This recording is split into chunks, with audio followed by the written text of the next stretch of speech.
Bismillah. Assalamualaikum warahmatullahi wabarakatuh. Alhamdulillahi rabbil alamin. Assalatu wassalamu ala ashrafil anbiya'i wal mursalin wa ala alihi wa sahbihi wa man tabi'ahu bi ihsanin ila yaumiddin. Ashhadu an la ilaha illallah wahdahu la syarika lah wa ashhadu anna Muhammadan abduhu wa rasuluhu la nabiyya wa la rasula ba'dah. Amma ba'du. Hadirin hadirat, bapak-bapak, ibu-ibu rahimakumullah. Alhamdulillah, pada pagi hari ini kita bisa hadir untuk bersama-sama ngaji, mempelajari ilmunya Allah Subhanahu wa ta'ala melalui sirah Rasulullah sallallahu alaihi wasallam dan orang-orang yang dekat dengan beliau Rasulullah sallallahu alaihi wasallam. Semoga niatan kita untuk ngaji menika dados ibadah kita sedaya. Amin ya rabbal alamin. Salawat dan salam semoga selalu tercurahkan kepada baginda Rasulullah sallallahu alaihi wasallam, Rasulullah yang selalu kita harapkan syafaatnya, terlebih syafaatul uzma nanti di hari akhir. Semoga kita semuanya diberikan hak oleh Allah untuk mendapatkan syafaat tersebut nanti di yaumil akhir. Amin ya rabbal alamin. Hadirin hadirat rahimakumullah. Niki sepertinya baru 2 pekan yang lalu ngoten nggih. Kula hadir mriki sakmenika sowan mriki melih ngoten nggih. Karena di bulan yang lalu napa nggih kados ingkang dipun ngendikaken kula morak-marik ngoten nggih. Karena memang kemarin ngepasi saya ke Semarang, mboten ke Bandung nggih. Ke Semarang, izin kula ngoten nggih. Terus kemudian mundur sampai akhirnya sakniki kembali lagi ngoten nggih. Nah, niki ngepasi akhir Sya'ban. Niki tesih sarapan nggih Bapak Ibu. Sakniki tesih jenengan tesih ngeteh ngoten nggih. Anget-anget ngoten. Di luar Jawa. Nah, tapi besok atau mungkin besok lusa kita sudah tidak sarapan lagi. Sarapan ini sudah malam hari. Wallahu a'lam, apakah besok mulai ataukah Selasa mulainya, ngoten nggih. Sing jelas mboten Rebo, ngoten nggih. Mulainya ngoten nggih. Nek mboten bincing nggih lusa, ngoten. Itu nanti tergantung napa ketentuan yang akan ditentukan nanti begitu. Pesan kula begini Bapak Ibu, perbedaan niku sah-sah saja. Ya boleh-boleh saja. Wong berbedanya niku juga tidak ngawur, ngoten nggih. Misalnya ada yang mulai besok nggih monggo, dan itu saya yakin nggak ngawur, ngoten nggih. Wah enggak, aku pokoknya sensasi. Ngoten nggih, sensasi pokoknya beda, ngoten nggih misalnya.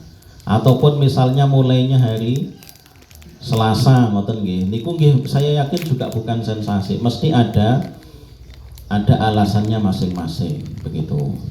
Cuman karena ketetapan bulan itu, ketetapan 1 Ramadan, 1 Syawal, 1 Dzulhijjah, 10 Dzulhijjah, dan penentuan-penentuan terkait dengan tanggal niku adalah ketetapan imam.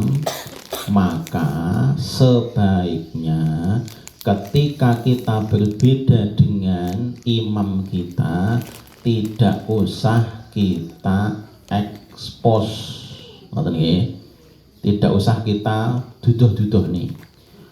Misalnya benjing ternyata Idul Fitrinya berbeda-beda, misal ngoten nggih. Tapi insyaallah mboten nek Idul Fitrine benjing mboten. Ngoten nggih. Terus kemudian jenengan berbeda dengan imam. Imam niki maksudnya pemerintah, ngoten nggih. Kalau di negara kita pemerintah. Kok panjenengan berbeda dengan pemerintah, maka pas ketika sholat Idul Fitri nggih mboten sah selfie terus kemudian diunggah di media sosial, ngoten ampun. Ngunggahi benjing mawon. Nggih, benjing mawon pas ngepasi bareng kali pemerintah, ngoten nggih. Tulis mawon.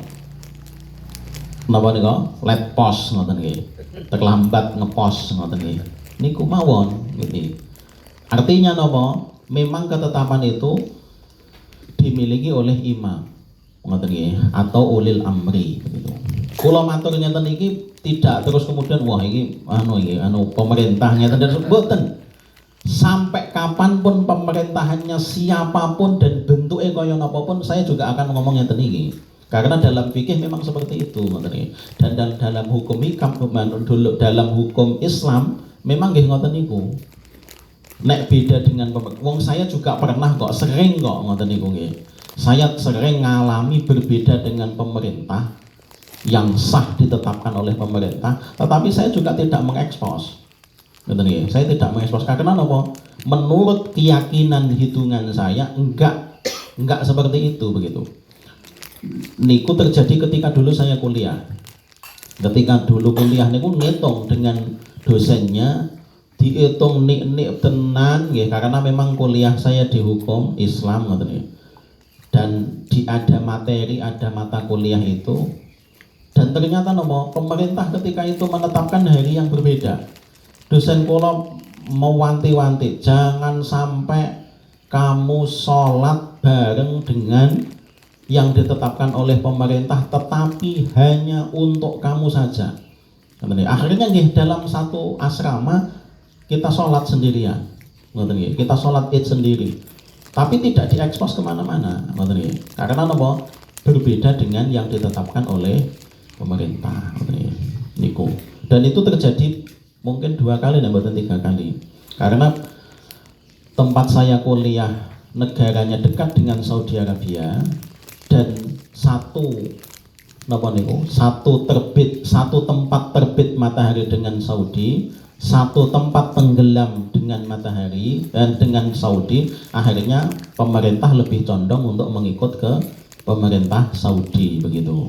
Padahal ngapunten, di Saudi ini banyak ketetapan penanggalan itu ada kepentingan politiknya. Contoh misalnya ngeten iki pun dinikni di Saudi niku sudah dihitung iki engko Arafahnya dina apa, Arafahnya hari apa, niku sudah dihitung sedemikian rupa dari sekarang. Kalau gesernya hanya 1 hari, maju 1 hari atau mundur 1 hari, maka sebisa mungkin Arafah itu dibuat hari Jumat. Biar nopo? Biar semua orang sak timur tengah rai kabeh tiyang meh sedaya napa berangkat haji. Nek berangkat haji kuwatah otomatis pemasukan kan banyak. Betul. Kenapa kok kalau Arafahnya hari Jumat semuanya datang? Karena Arafah di hari Jumat itu namanya haji akbar. Nah, nek haji akbar ini pahalanya berlipat-lipat seperti orang itu haji enggak 1 kali tok. Dan itu riwayat dari Rasulullah SAW. Nah, kan iso gawe kan, mereka kan bisa menetapkan mundur sehari, maju sehari dan seterusnya. Seperti beberapa tahun yang lalu, niku ujuk-ujuk haji akbar. Padahal kalau dihitung nggak mungkin haji akbar, karena haji akbar niku ada rumusnya sekian tahun begitu baru haji akbar. Lah niki ujuk-ujuk, loh kok haji akbar ya, niku. Seperti tahun 2006. Niku aslinya kudune mboten haji akbar, tapi akhirnya jadi haji akbar.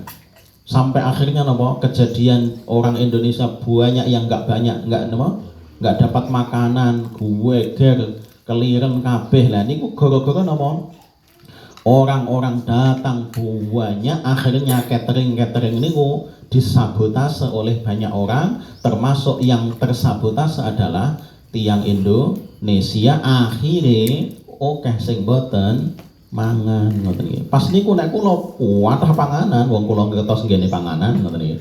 Tapi mboten saged nggawa teng ngene tiyang Indonesia ngoten nggih. Akhirnya ya cuma melihat saja ngoten nggih, melihat saja ya Allah ternyata banyak yang enggak dapat makanan ngoten nggih. Niku karena napa nggih? Ya satu itu tadi kepentingan satu dan lain hal seperti itu. Tapi mulai tahun ini nggih sudah tidak bisa membuat seperti itu ngoten nggih. Karena di tahun sekarang niku Saudi Arabia sudah menetapkan ketat tiang badhe haji niku nggih sami kalih tiang Indonesia. Kudu daftar riyin.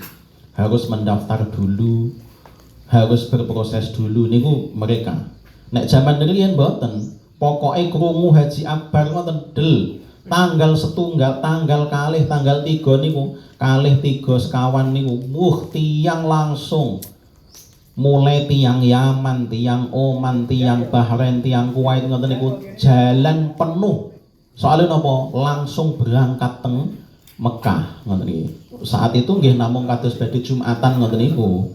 Nek sakniki pun mboten. Sakniki sudah ada sterilisasi. Semua nanti setelah Ramadan disterilkan. Tidak ada orang lagi yang ada di Makkah dan Madinah, Makkah terutama nggih, tidak ada lagi orang yang ada di Makkah. Sampai sepi tiang mereka karena hanya tinggal orang-orang yang mukim di sana saja. Baru sekitar 2 hari masa sepi niku, kemudian langsung dijoki tiang sing haji, termasuk tiang Indonesia yang kloter pertama niku langsung del baru masuk tiang kuwatah ngoten niku.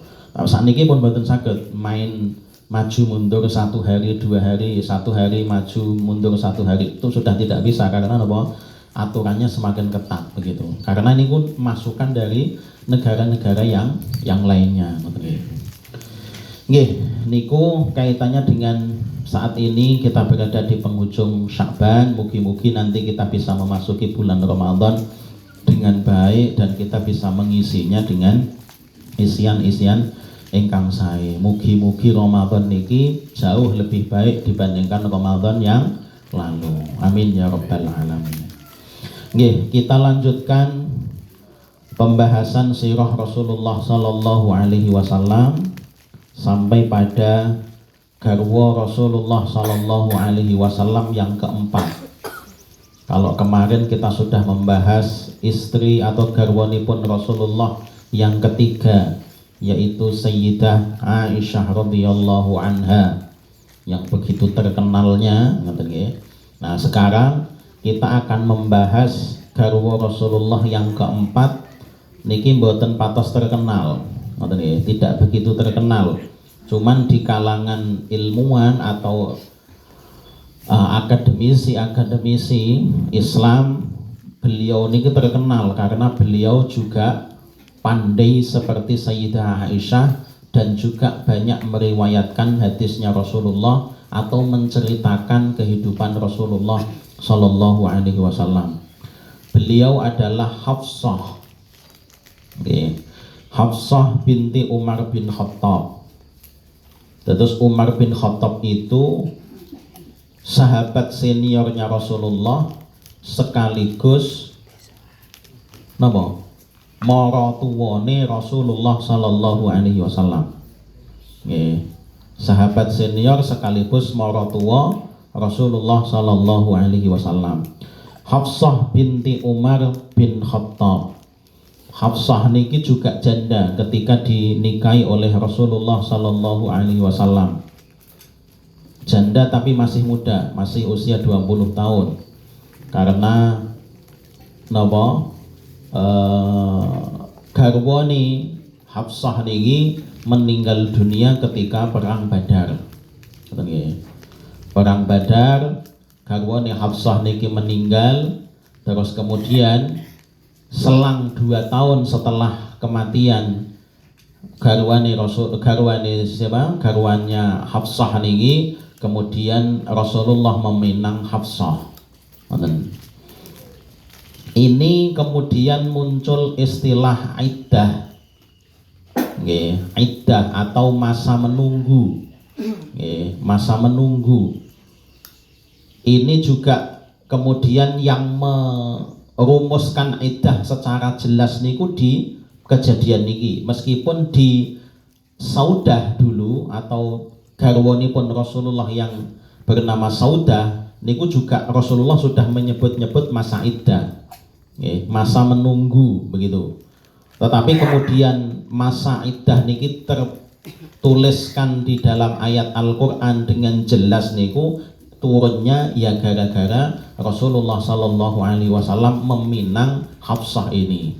Karena ketika dipinang oleh Rasulullah Shallallahu Alaihi Wasallam, setelah dipinang tidak langsung kemudian dinikahi oleh Rasulullah Shallallahu Alaihi Wasallam, agak ada jedanya begitu.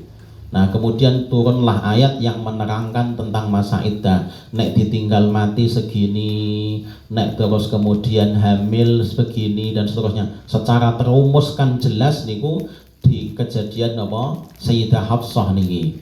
Sekali lagi meskipun dulu ketika Sayyidah Saudah dinikahi oleh Rasulullah Sallallahu Alaihi Wasallam juga sudah ada keterangan terkait dengan masa iddah, tetapi hanya disampaikan oleh Rasulullah Sallallahu Alaihi Wasallam.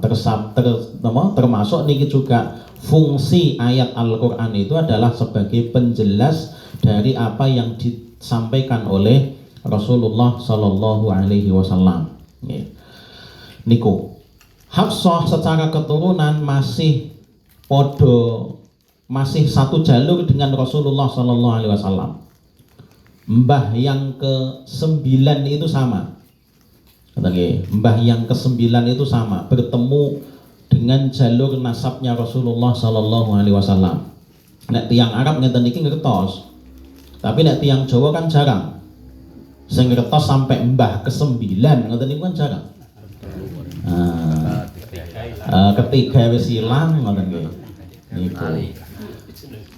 Wong ngumpulne napa? Terah ngoten niku mawon leh ngarane nek wong Jawa jenenge napa? Ngumpulne balung pisah ngoten nggih. Sak itu mengekspresikan saking memang kita niku mudah sekali untuk melupakan orang-orang sebelum kita. Ngoten nggih. Nggih ngoten mawon lah jenengan coba hitung. Jenengan naik sampai berapa yang tahu ngoten nggih. Niku. Kula niku ngertos namung ping 8. Bar 8 niku pun pol mboten saged digoleki melih.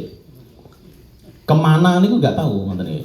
Lah Rasulullah dengan Hafsah niki sampai ke-9 ketemu. Lah bisa jadi kita niku asline mungkin bisa jadi menikah dengan istri kita itu mungkin bisa jadi yo ketemu asline.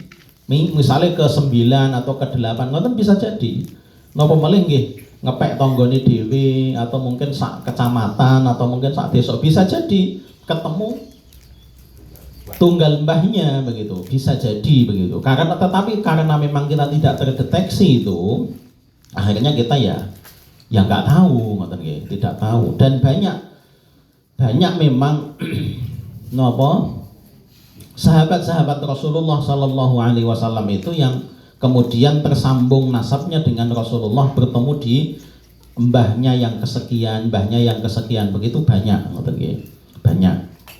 Rasulullah Shallallahu Alaihi Wasallam menikah dengan Hafsah di tahun di tahun ketiga Hijriah, di tahun ketiga Hijriah setelah terjadi perang Badar yang akhir, perang Badar yang besar, niku terus kemudian selang 2 tahun. Baru kemudian Rasulullah Shallallahu Alaihi Wasallam menikah dengan Hafsah.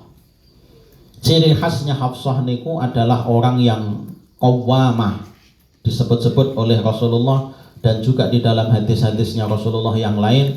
Rasulullah menyebutkan Hafsah niku adalah qawwamah, tiang sing paling rajin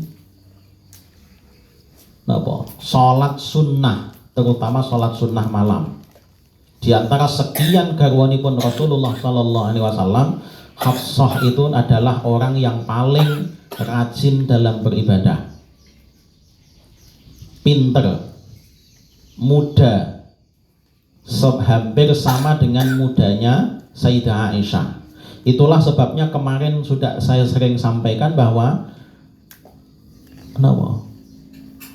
Saingan beratnya Aisyah niku adalah Hafsah. Termasuk kemarin juga kula ceritakan ketika Hafsah niku masakne Rasulullah, terus kemudian diterne ke tempatnya Rasulullah, terus kemudian diceblokne oleh Sayyidah Aisyah, dijatuhkan oleh Sayyidah Aisyah. Niku Hafsah. Hafsah niku pandai. Hafsah itu ya pandai seperti Aisyah begitu. Cuman tidak sedekat dengan Aisyah. Ya, tidak sedekat antara Hafsah dengan Rasulullah, itu tidak sedekat Rasulullah dengan Sayyidah Aisyah. Pandai, rajin beribadah, pinter masak. Pinter masak, masakannya enak. Niku Hafsah. Dan keibuan. Keibuan banget, keibuan banget. Ketika Hafsah menghadapi sebuah masalah, niku kemudian diceritakan kepada Aisyah, curhat dengan Aisyah. Terus kemudian curhatan itu jadi hadisnya Rasulullah, karena kemudian Hafsah menceritakan apa yang disampaikan oleh Rasulullah Shallallahu Alaihi Wasallam. Termasuk Aisyah ketika mendapatkan sesuatu masalah, dicurhatilah Hafsah. Tetapi di lain sisi mereka berdua niku saing-saingan. Saing-saingan. Niku wajar, wajar. Termasuk kisah niki, mumpung niki masih Ramadan, mau Ramadan begini nggih. Termasuk kisah niat poso diropel jadi satu. Ini kan ada riwayat. Jadi nanti besok atau nanti kalau sudah masuk Ramadan, kan kita niku niat napa? Puasa Ramadan. Biasanya nek teng Wonogiri kan nggih nawaitu sauma ghadin. Ngoten niku nggih. Nah, seperti itu. Ketika awal Ramadan itu aslinya boleh. Terus kemudian apa? Diropel satu kali niat untuk satu bulan. Aslinya boleh. Tetapi niku tidak boleh dijadikan sebagai landasan, hanya untuk jagani jika dia lupa. Tapi nggak boleh hukumnya ngelupa. Aku kan di awal puasa, di awal Ramadan kan udah niat, berarti aku nggak usah niat sekarang. Nggak boleh. Kisahnya ngeten. Dan ini dikisahkan ini kepada Hafsah oleh Sayyidah Aisyah. Jadi Rasulullah niku di dalam ruangan, di dalam kamar bersama dengan dengan Aisyah, ngomong ngendikan kepada Aisyah, gampangane wak dhewe ngomong ngoten nggih. Dek, sesuk poso lho, sesuk Ramadan lho. Oh iya, ngoten nggih. Terus kemudian bahasa Rasulullah bitin niyah. Bit niku inepno. Perso inepno nggih.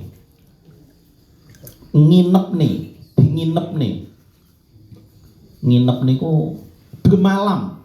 Nah, niatmu itu buatlah di malam hari, wahai Aisyah. Dan kemudian ditanya oleh Aisyah, tiap hari Rasulullah, tiap malam Rasulullah? Iya, katanya Rasulullah. Iya. Inilah yang kemudian dijadikan dasar oleh ulama-ulama fikih bahwa niat puasa fardu itu harus di malam hari, karena jelas hadisnya adalah bitin niyah ya Aisyah. Inepno niatmu itu Aisyah. Artinya niatnya di malam hari. Akhirnya kemudian ketika itu Rasulullah sudah tidak berhadapan-hadapan lagi dengan Aisyah. Rasulullah mengerjakan sebuah kegiatan, tapi di dalam kamar niku Aisyah ngomong, Rasulullah kan panjang, kan 1 bulan. Kalau aku lupa gimana Rasulullah? Rasulullah hanya dememeng, person dememeng ya. Dememeng niku ngendikan tapi boten jelas dan tidak face to face, tidak langsung menghadapkan begitu. Rasulullah jawab, ya niat di awal poso sebulan penuh toh yo. Bahasanya gitu. Tapi tidak langsung menghadap Aisyah begitu, tidak. Terus kemudian, Aisyah, jika kamu lupa, maka kamu boleh niat. Ngoten, hanya dememeng, ngoten ya. Kula sebut dememeng tapi mosok Rasulullah disebut dememeng ngoten nggih. Kan nggih pripun ngoten nggih. Tapi yang jelas ngendikane Rasulullah itu enggak jelas ketika itu. Hanya ya bisa dibayangkan ada dua orang ya, ada suami istri dalam satu kamar ngobrol, selesai ngobrol masih dilanjutkan ngobrol lagi, terus kemudian yang satu sudah tidak memperhatikan apa yang diomongkan satunya ngoten nggih. Nah niku sudah bisa terbayangkan sekali. Rasulullah hanya dememeng. Nah dememenge Rasulullah niku ya diniati kabeh to semulan piye to. Nah itu kemudian diceritakan kepada Hafsah.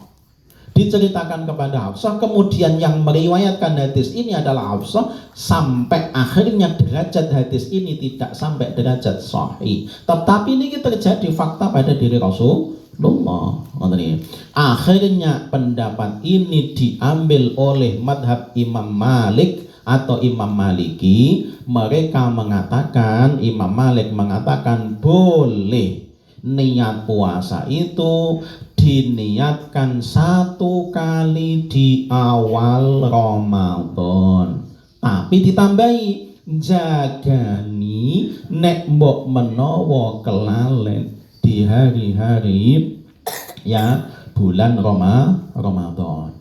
Tapi mboten terus kemudian nggih niku ngelali niku mboten. Makanya pesen kula di rumahnya masing-masing wonten dalemipun piyambak-piyambak nek saged ketika malam hari niku padha ngelingne wis niat napa dereng. Niku penting. Sing paling penak melih nggih pokoke rutin traweh mengke melu kalih imame traweh mesti lak nggih nawaitu shomagodin. Ngoten pun selesai masalah. Dan itu tradisi di kita. Tradisi di kita seperti itu. Nah, ada juga yang mengatakan, oh enggak ada, itu enggak ada, enggak terjadi di zaman Rasulullah. Iya, memang iya tidak terjadi pada Rasulullah. Tapi Rasulullah ngendikane napa bitinnya. Bitinnya niku inemno niatmu ngoten nggih. Rasulullah nggih mboten mungkin terus kemudian ngendikan, wis niat burung kowe, wis niat burung ya. Memang mboten saged ngomong basa Jawa kok. Ya memang enggak ngomong ngoten, enggak ngendikan ngoten begitu. Niku. Lah bagi panjenengan yang mau pakai nawaitu shomagodin anada ifardhi syahri dan seterusnya nggih monggo, bagi yang tidak mau pakai niku nggih monggo, sing penting niate di malam hari pun. Mulai kapan niku? Mulai terbenamnya matahari. Berarti nopo setelah buka niku sudah boleh niat. Tradisi di kita niku habis traweh. Kalau di Timur Tengah niku tradisinya habis berbuka atau habis sholat maghrib. Niku sudah dielikne niat. Dan itu terjadi di banyak masjid. Masjid Nabawi mawon di ngiling nih kok. Di Masjid Nabawi saja ngiling nih, dan itu pakai speaker dan itu resmi dari muadzinnya. Cuman masalahnya tiang Indonesia sing gegeri niku kadang satu kemungkinan dia belum pernah maghriban teng Masjid Nabawi. Sing kedua pernah ning boten paham sing diomong nih. Akhirnya nopo kadang nggih dadi masalah niku. Kalau setelah selesai berbuka, bukanya kan singkat di Timur Tengah, di Masjid Nabawi singkat. Nggih hanya makan sekedarnya menapa minum zam-zam, minum susu begitu yang sudah dikemas dengan kemasan kados teh kotak dan seterusnya, terus kemudian beberapa napa niku kurma, terus kemudian ada roti bulat-bulat kecil dan seterusnya niku sudah selesai itu. Terus kemudian muadzinnya selalu bilang nawbus saum ping 3 niku. Tapi kadang niku mboten dipahami. Ya apa to jan iki ya. Niki namung ngoten. Asline di muadzin keras adzan. Nawus saum. Niat poso. Cara bahasane wong wono giri. Ngoten nggih. Lah niku karena mboten ngertos akhirnya enggak ada. Teng Wonogiri nawaitu sauma. Ngoten niku mboten ngangge kode. Imame langsung selesai sholat langsung nawaitu sauma, ngoten kabeh nyambung tapi mboten ngangge kode. Niato ndang niato ngoten iki. Lah sing nek konten tok nggih kadang nggih mboten diperhatikan. Alah ngopo to Pak ngoten nggih. Niku karena memang kita niku rewel. Tipe kita niku tipe orang rewel ngoten nggih. Nah, di sana seperti itu dan di masjid-masjid yang lain banyak. Di Masjidil Haram juga ada. Tapi tidak sekeras di Masjid Nabawi. Di Masjidil Haram niku ada. Ada tetapi dipanjangkan. Nausum tok ngoten nggih. Sekali tok. Tapi niku ada kode juga ngoten nggih. Sehabis berbuka. Nek teng Masjid Nabawi, Masjidil Haram niku habis salat jenazah. Habis salat jenazah niku enten kode untuk niat poso. Saking leh memperhatikan apa inepno niatmu itu tadi. Karena apa memang ngantisipasi jangan sampai kita tidak berniat di malam hari. Lah, kaitannya dengan puasa lagi umpomo ketrucut sampai esok mboten niat bagaimana dan juga tidak niat di awal Ramadan bagaimana. Satu, orang tersebut tetap harus imsak niku nggih menahan diri enggak makan enggak minum tapi nanti kodok puasa. Berat sekali Pak. Ya salahe mboten niat poso.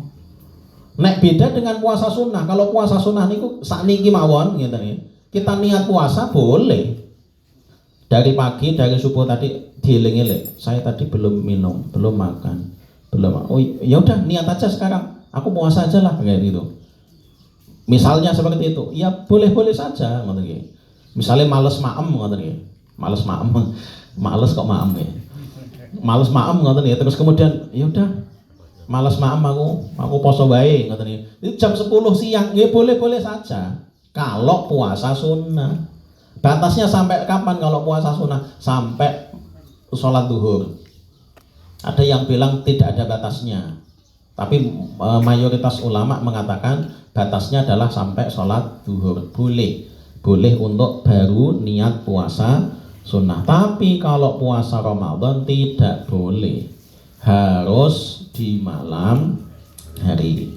Ini ada kaitannya dengan Hafsah, ya. Terus Hafsah niku napa dicurhati oleh Aisyah bahwa Rasulullah pernah ngendikan nggih niku dememeng itu tadi, dememeng kalau ya diniati kabeh to sebulan ngoten nggih. Maka kemudian ini diambil oleh pendapatnya Imam Malik. Meskipun Imam Syafi'i, Imam Ahmad bin Hambal, kemudian Imam Hanafi tidak merekomendasikan niat 1 bulan penuh niki tidak merekomendasikan begitu. Tapi ya tentunya perbedaan-perbedaan itu kan punya dasar masing-masing karena beliau-beliau itu juga orang yang alim. Tentunya beliau itu berpendapat tidak asal berpendapat, asal jeplak ngoten nggih mboten ngoten nggih. Mesti ada dasarnya, ada argumentasinya. Terus kemudian Sayyidah Hafsah juga periwayat atau meriwayatkan hadis-hadisnya Rasulullah seperti yang tadi saya sampaikan. Cuman memang hadis yang diriwayatkan oleh Sayyidah Hafsah niku tidak setenar, tidak seviral yang diriwayatkan oleh Sayyidah Aisyah. Nah, Sayyidah Aisyah niku pokoknya Masya Allah, karena memang garwanipun Rasulullah niku sing paling dekat dengan Rasulullah adalah Sayyidah Aisyah. Termasuk kalau panjenengan niki lagi beredar di TikTok, di Instagram lagi beredar luas niki dan itu bagus banget ngoten nggih. Tempat tinggalnya Rasulullah dengan Aisyah itu adalah tempat tinggal yang paling dekat dengan Masjid Nabawi. Niki sedang dibangun sebuah museum dan sudah jadi niku. Ada museum Rasulullah Sallallahu Alaihi Wasallam di Jeddah niku dan itu sedang diekspos habis-habisan oleh Instagram dan TikTok, banyak sekali yang mengekspos itu. Itu tempat tinggalnya Rasulullah. Di sini tempat Rasulullah dengan Aisyah, di sini dengan rumahnya Hafsah, di sini rumahnya Saudah. Niku di secara visual nampak sekali ngoten nggih. Jenengan bisa melihat itu, jenengan bisa mirsani niku di TikTok, di Instagram, di YouTube banyak niku dengan berbagai versi bahasa, termasuk yang bahasa Indonesia juga sudah banyak. Tapi kalau versi lengkapnya secara detail, termasuk ini rumah siapa, terus tahun berapa dan seterusnya, niku ada di YouTube, niku. Saat ini niku alhamdulillah kita itu banyak sekali diuntungkan dan dimudahkan dengan teknologi hari ini.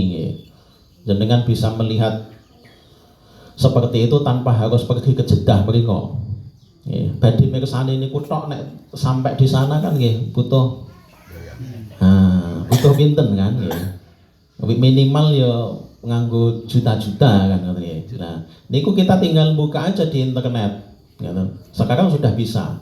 Termasuk panjenengan mau berdoa nggih, berdoa banyak sekali sekarang orang yang menge-live-kan doa di depan Ka'bah niku banyak sekali.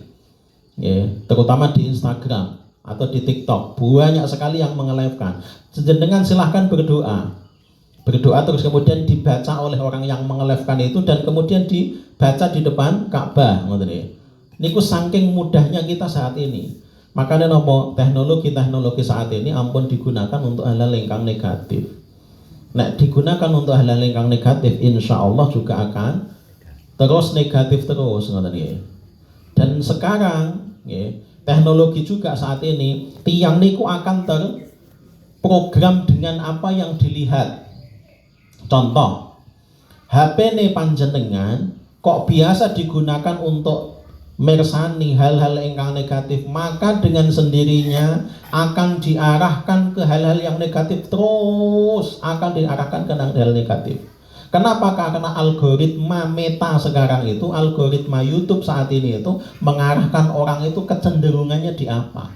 Orang kok melihatnya politik, debat politik, debat presiden, calon presiden, ini dan seterusnya. Sekali dia melihat, dua kali melihat, besoknya yang tertampang di HP-nya adalah itu yang muncul.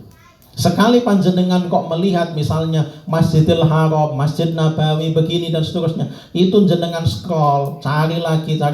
Besok dengan sendirinya HP panjenengan juga akan mengarah terus ke sana. Nah, sekarang ini ku tinggal di sininya kita ini gila. Ini kan ininya kita ini. Sing nyekrol HP ini ku kan niki to, mboten niki to. Mboten enten ta sing enten. Nah, tinggal ininya kita. Maka berulang kali saya sampaikan, ini khusus kaum Android. Saya yakin jempol kita niku nanti akan dihisab oleh Allah Subhanahu wa taala. Yakin kula. Nek enggak kula protes nanti di yaumil akhir. Kudu dihisab nih. Sekali kita melakukan kebaikan dengan ini, efeknya luar biasa. Jenengan ngajak pengajian. Saat ini nopo perlu teng masjid Bapak Ibu mangke pengajian mboten saat ini niku pakai nopo jempol nulis teng WA terus kemudian di share di grup share akhirnya orang datang semua. Apakah ini tidak berperan kebaikan dan ini perlu dihisab, dia harus mendapatkan kebaikan di hadapan Allah Subhanahu wa taala nanti. Tapi kalau ninggi nulis misuh ngrasani wong, ngelek wong, napa malih delok sing ra genah-genah, sing delok kan sing ngarahkan kan gini. Maka niki juga harus dihisab di hadapan Allah Subhanahu wa taala. Maka saya yakin kita kaum Android niku akan dihisab oleh Allah Subhanahu wa taala nanti. Maka nggih niku mau kemudahan teknologi hari ini, mungkin jenengan buka HP jenengan mawon lah. Mangke bahas pengajian jenengan buka HP jenengan buka di YouTube jenengan buka, yang muncul pertama apa? Ya itulah jenengan nggak mungkin bisa berbohong. Enggak Pak, ini datang sendiri, bohong. Niku nggak mungkin. Karena nopo algoritma YouTube bekerja sesuai dengan kebiasaan orang tersebut. Nek dulu mungkin, kalau dulu mungkin sebelum algoritma YouTube itu diketatkan, itu mungkin orang itu bisa ujuk-ujuk datang. Kecuali iklan loh nggih. Nah iklan itu memang ngawur niku nggih. Nah iklan itu ngawur memang datang dengan sendirinya. Tapi kalau tampilan atau postingan itu mesti ada kecenderungan kita itu di apa. HP ini yoga kula niku nek kula buka YouTube langsung isine basuri. Nggih, soalnya napa? Tontonane basuri, ndeloki basuri ngoten nggih. Ya itu ngoten nggih. Kula goleki misale debat presiden ngoten teng akune yoga kula enggak bakalan ketemu sampai kesel ngeten iki. Oh ora nek ya kok ora nek ya ngoten iki. Niku karena napa? Memang dia enggak pernah melihat. Tidak pernah melihat. Pun tak niku mau lho jenengan bisa melihat itu ya itu tadi dengan membuka pertama kali pelek ya niku. Nek riyen memang kadang ngawur, tapi nek sakniki pun mboten. Karena algoritma niku karena itu kebutuhan banyak yang membutuhkan nggih, banyak yang membutuhkan, orang yang bisnis juga terjun di situ, orang yang berdakwah juga terjun di situ, orang sing gawe kemungkaran nggih. Nggih di situ ngoten nggih. Jadi yang membuat kemungkaran pun juga mereka harus golek sebanyak-banyaknya pengikut untuk melakukan kemungkaran niku ngoten nggih. Niku. Jadi sekali lagi garwa Rasulullah sallallahu alaihi wasallam yang paling dekat yang terdekat adalah Sayyidah Aisyah radhiyallahu anha, termasuk juga yang dekat dengan Rasulullah adalah Sayyidah Hafsah radhiyallahu anha. Orang yang banyak meriwayatkan hadisnya Rasulullah juga napa Hafsah niki selain Sayyidah Aisyah. Kemudian sifat berikutnya Hafsah adalah penyabar. Kalau sampun kula aturaken yang paling keibuan di antara garwa Rasulullah sallallahu alaihi wasallam adalah Hafsah. Sekali lagi ketika saya menyebutkan dari pertemuan-pertemuan yang lalu ini, kita tidak menyebutkan Sayyidah Khadijah. Karena kalau Sayyidah Khadijah niku sudah tidak perlu untuk dibahas. Beliau adalah semuanya, semua yang ada, sifat-sifat yang ada pada istri Rasulullah, dari semuanya itu semuanya ada di Sayyidah Khadijah. Maka enggak selevel kalau kemudian Aisyah itu dibandingkan dengan Khadijah, Hafsah itu kemudian dibandingkan dengan Khadijah, enggak levelnya. Nek Khadijah niku memang sudah sudah is the best, enggak ada duanya. Nggak ada duanya, sama sekali nggak ada duanya. Termasuk niki disebutkan oleh Mubarakfuri di dalam kitab beliau, kenapa rahasia Rasulullah Sallallahu Alaihi Wasallam niku tidak pernah menikah selama Khadijah ada, karena memang Rasulullah tidak membutuhkan siapa-siapa. Selama ada Khadijah, Rasulullah niku tidak butuh siapa-siapa. Sampai akhirnya Khadijah niku dikirimi selendang oleh malaikat Jibril. Menungso tiyang sak donya niki yang berhak untuk mendapatkan barangnya langit niku namung Sayyidah Khadijah. Dikirimi selendang oleh malaikat Jibril, disampaikan kepada Rasulullah, Rasulullah Muhammad kasihkan ini kepada Khadijah karena dia dirindukan oleh seluruh penduduk langit. Niku namung Khadijah. Kok enten tiyang sakniki wong Wuryantara ngoten nggih. Ngomong, "Wah, aku iki oleh selendang kok langit." Ngapusi. Niku ngapusi. Wong mboten Wuryantara sak donya kok ngomong ngoten, ngapusi tiyange niku ngapusi. Ya iki saka langit ini. Paling yo gawean sritek. Nggih, mboten, enggak mungkin niku, tidak mungkin. Ya, tidak mungkin. Karena napa sing berhak ngoten niku namung Sayyidah Khadijah. Rasulullah mawon lho mboten. Nggih, Rasulullah tidak. Kalau toh kemudian ada orang yang dapat terus kemudian tiba-tiba dapat dan seterusnya, niku mboten dari penduduk langit.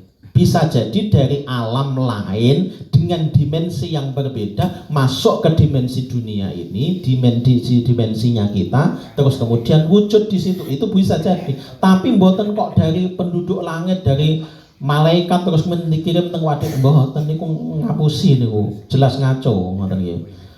Namung pengen terkenal mawon terus kemudian carane bingung. Akhirnya napa gawe informasi ngaco-ngaco ngoten niku wau ngoten niku. Sayyidah Khadijah seperti itu istimewanya.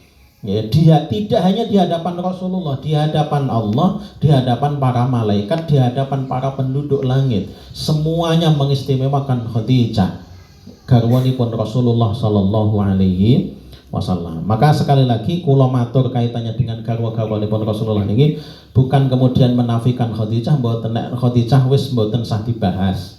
Ya, Khadijah niku mboten sah dibahas karena memang sudah terlalu mulianya Khadijah. Kalau kemudian saya menyebutkan Khadijah nih Hafsah niku pinter, penyabar, ngoten berarti terus kemudian berarti luwih penyabar ini timbang Khadijah. Oh, mboten. Enggak ada apa-apanya. Pandainya Khadijah niku pandai luar biasa.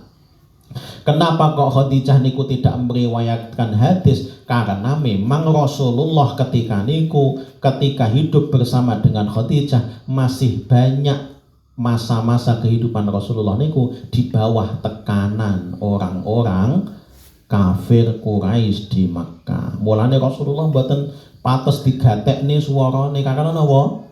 Beliau di bawah tekanan orang-orang kafir Quraisy di Makkah. Berbeda dengan bersama dengan Aisyah, Rasulullah sudah menjadi pemimpin. Rasulullah sudah menjadi pemimpin, Rasulullah sudah menjadi pemuka agama, menjadi pemimpin pemerintahan dan seterusnya. Berulang kali kula matur, Rasulullah terekspos niku lebih banyak ketika di Madinah karena memang Rasulullah kondisinya sudah baik sekali. Berbeda ketika di Mekah. Di Mekah niku Rasulullah mboten begitu diekspos karena napa? Rasulullah mempertahankan Islam itu saja sudah luar biasa beratnya kok. Mempertahankan hidup selamat mboten dipateni niku mawon wis Masya Allah kok. Apalagi kok terus kemudian gawe pengajian mboten mungkin. Baru di Madinah Rasulullah Sallallahu Alaihi Wasallam terekspos apa yang dilakukan oleh Rasulullah Sallallahu Alaihi Wasallam. Beliau penyabar. Hafsah niku Hafsah niku penyabar, Hafsah niku pandai, Hafsah niku keibuan, pinter masak, pandai membaca, pandai menulis. Niku adalah Sayyidah Hafsah. Hampir sama dengan Sayyidah Aisyah radhiyallahu anha pandainya. Termasuk juga banyak ajaran-ajaran ataupun pengetahuan-pengetahuan yang disampaikan oleh Rasulullah kepada Hafsah, kemudian diriwayatkan oleh Hafsah dalam hadisnya atau dicurhatkan kepada Sayyidah Aisyah, kemudian menjadi hadisnya Rasulullah Sallallahu Alaihi Wasallam. Nah, nikahnya Rasulullah dengan Hafsah niku lebih pada Rasulullah niku melindungi kondisinya Hafsah ketika niku. Karena Hafsah setelah sepeninggal suaminya ditinggal 2 tahun itu kondisinya sangat memprihatinkan. Banyak yang menyebutkan kondisinya Hafsah kurus, kering, tidak makan, tidak minum, dan banyak lagi yang menyebutkan intinya pun mesakne banget. Maka kemudian Umar bin Khattab ketika niku matur kepada Abu Bakar As-Siddiq untuk menikahi anaknya. Kemudian Abu Bakar tidak mau karena Abu Bakar tahu bahwa menurut firasatnya Abu Bakar niku Hafsah niku yang menikahi adalah Rasulullah Sallallahu Alaihi Wasallam. Kemudian matur kepada Utsman bin Affan untuk menikahi. Utsman bin Affan pun juga tidak mau karena Utsman bin Affan tahu bahwa yang berhak untuk menikah dengan Hafsah niku adalah Rasulullah. Baru kemudian Rasulullah didatangi oleh Umar bin Khattab dan kemudian Rasulullah menikah dengan Hafsah begitu. Niku saking perhatiannya seorang ayah kepada anaknya. Dan kemudian ini juga diambil oleh Dr. Nasih Alwan di dalam kitabnya beliau, sah bagi seorang bapak itu menjodohkan, mencarikan jodoh terbaik untuk anak putrinya. Niku. Terus boten namung meneng tok, ya wes nek sing lamar ya tak tombo, nek nek ya rasah tak golekne. Ya boten ngoten niku. Tidak seperti itu. kudune napa golek sing terbaik. Niku Dr. Nasih Alwan di dalam kitab Tarbiyatul Aulad beliau menyebutkan seperti itu. Terus napa? Ya perlu untuk mencarikan yang terbaik. Ngoten nggih. Meskipun ini rodok napa nggih? Rodok belum lazim di budaya orang Jawa atau orang Indonesia. Ngoten nggih. Tapi kalau orang di Arab yang paham tentang kaitannya dengan Islam, mereka banyak yang terus kemudian ada orang yang alim begitu langsung aku punya anak nikah anakku ya ngoten niku banyak ngoten niku. Tapi kalau di Indonesia ngoten niku belum napa nggih? Enggak lazim ngoten nggih, enggak lazim ngoten nggih. Lah salah tiyang Indonesia niku nek anak wedoke digawoni wong pacaran malah oleh niku lho. Niku kurang ajar niku, bapak ibu sing kurang ajar niku. Anake melu-melu kurang ajar. Ngene. Nek digawoni pacaran malah justru langsung streng. Nek perlu njukuk peso ning mburi ngene. Ayo, kene neh ngapeli anakku awas sesuk babat kaya ngene. Ya tapi mboten dibabat tenan nggih. Nek dibabat tenan urusane polisi ngoten nggih. Kalau perlu harus diancam mereka. Baru kalau kemudian memang sampean Mas kok rene bolak-balik ki ngomong anu Pak seneng karo ndang nikahi anakku ngoten nggih niku mboten terus kemudian malah nek digawani teng pundi-pundi oleh tapi dia tidak bertindak untuk menjodohkan anaknya dengan laki-laki yang baik. Lah niku salah nggih niku tidak tepat. Mugi-mugi punapa ingkang kita bahas terkait Sayyidah Hafsah radhiyallahu anha putri Sayyidina Umar bin Khattab sebagai garwa Rasulullah sallallahu alaihi wasallam menika dados ilmu ingkang manfaat dumateng kita sedaya, dados pengetahuan terbaik bagi kita semuanya. Kemudian semoga kita bisa mengambil hikmah dan ilmu dari apa yang terjadi pada kehidupan Sayyidah Hafsah binti Umar bin Khattab. Amin ya rabbal alamin. Al-afu minkum. Wassalamualaikum warahmatullahi wabarakatuh.